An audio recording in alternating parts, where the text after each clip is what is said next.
Outages can cause big problems during strong storms, and work is being done right now to prepare the electric grid for the worst. Millions of dollars are coming down the pipe just to help Vermont do that. Channel 3's Melissa Cooney joins us live in the newsroom with how that money will be paid out and what it means for the state.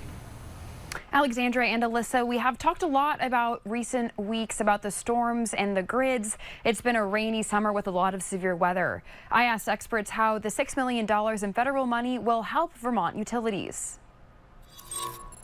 Think of the energy grid as your heartbeat. It communicates with different entities, you rely on it, and you know if it's not working. And so one way we interpret resilience is the idea that when something pushes the grid to its limits, and maybe things break or you get a blackout somewhere, that we can quickly bring it back online. Mads Almaselfi is an associate electrical environmental engineering professor at UVM.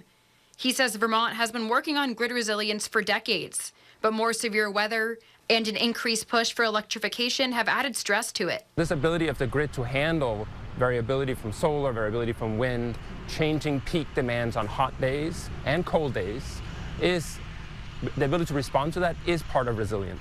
The grid might feel more like a concept than a tangible network of electrical generators. Lewis Porter of Washington Electric Co-op explains what millions of dollars can help with. Work at the substations to rebuilding power lines that are old or need help, or putting power lines underground, cleaning vegetation and trees that might impact the power lines, changing transformers out. Porter found the scope of the work that needs to be done last year when a winter storm knocked out power for thousands last Christmas. Heavy wet snow took down trees and power lines, leading to the most expensive restoration Washington Electric has ever seen. The impact of an outage, is more significant, and people expect outages to be less frequent and less severe. So you have two things coming together that are both making it more difficult for us to respond, more expensive, but also our members understandably expecting more performance. Job expansion and retention is another important tool in maintaining the grid. TJ Poor with Vermont's Department of Environmental Conservation says an additional $3 million will be paid out a year over the next 5 years to sustain the workforce. Train up folks as part of this and have that be done through utilities and the unions that support them, or non-union workers, but then we can, help build Vermont's workforce and qualified folks.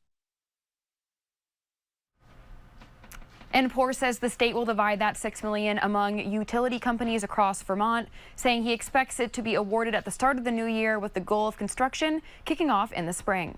Live in the newsroom, Melissa Cooney, Channel 3 This Morning.